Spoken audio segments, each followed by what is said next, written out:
Episode 331. Ye Shu finished tidying up and closed the folder. The sky was just beginning to lighten, a full half hour before 7. With nothing else to do, Ye Shu logged back into the game. The game was quiet at this moment. The World Channel had fallen silent. The earlier clash between Tyrannical Ambition and the rest of the server had already given everyone quite the spectacle. Honestly, most of the chatter on the World Channel about Tyrannical Ambition isn't fueled by real hatred. People are just reacting to the situation, venting a bit for fun. Those limericks and such, supposedly mocking Tyrannical Ambition, are really just using the event as a stage to show off and grab some attention for themselves. As a veteran player of many years, Jiang Yu should have understood this perfectly well, but his mood tonight was just too foul, leading to this genuine loss of composure. Good thing he was using an alt account, or he'd have become the butt of another joke. The arguments on the World Channel still hadn't died down by the time Ye Shu and his team finished their 3 runs of the Glazed Lands dungeon. They paid it no mind.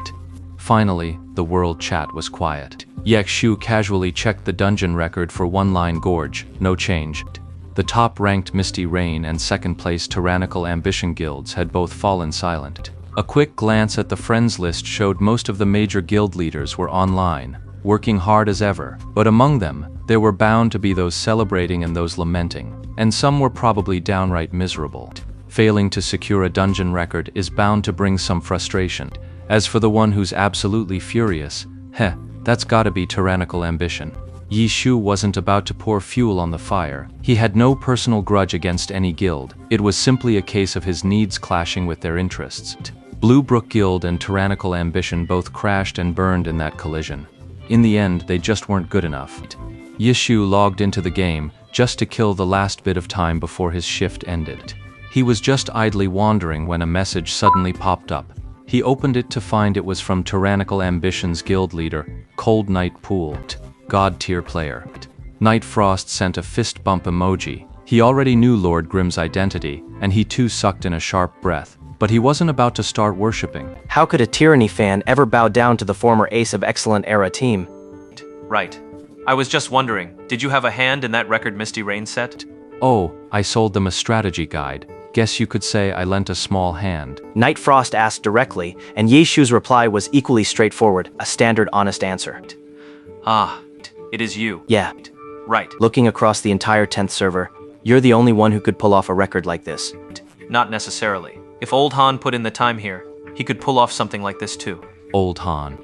Han Wenqing. Han? Night Tide Cold Pool genuinely hadn't made the connection.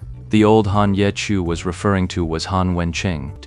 Truth be told, he still hadn't fully come to terms with the fact that Lord Grimm was Ye Shu. Personally, he had a pretty good impression of Lord Grimm. As for Ye Shu, I've really been loving him this season. Under his leadership, Excellent Era team has been losing match after match this season. It's been an absolute delight for us Tyranny fans. Don't worry, I won't be coming back to break any more records. I'll just stick to selling guides. You don't even have to get your own hands dirty to kill someone. That's pretty underhanded. Heh. Come on, don't put it like that. We're all just trying to make a living here. You won't let me take the records, so I sell guides. Now you won't even let me sell guides. How am I supposed to survive? Cold River couldn't argue with that. Since they couldn't beat Lord Grimm for the record, they just teamed up to hunt him down. Honestly, this tactic is anything but honorable. But for the guild's development and continued growth, we have no choice but to fight for those dungeon records. Chasing down Lord Grimm is a tactic that's at least out in the open. Cold Night Crossing has seen far more insidious and despicable methods than that. Honestly, in the virtual world of online games, people's moral standards can sometimes sink to unimaginable lows. It's nothing. I just didn't want to lose without knowing why. That's why I came to confirm it with you. Now I finally understand. If you want to win, there's still a chance. What's the plan? Buy a guide. Sweating. Nightwalker broke into a cold sweat again. In that instant, he realized Lord Grimm's business of selling strategies was probably far more terrifying than his account boosting or record hijacking. This time, the guilds truly had no way to stop him. Selling strategies isn't just a move within the game. But for Tyrannical Ambition in their current predicament, snatching the record back would be the most badass, most powerful way to respond. It would feel like a stunning comeback, guaranteed to draw a ton of attention.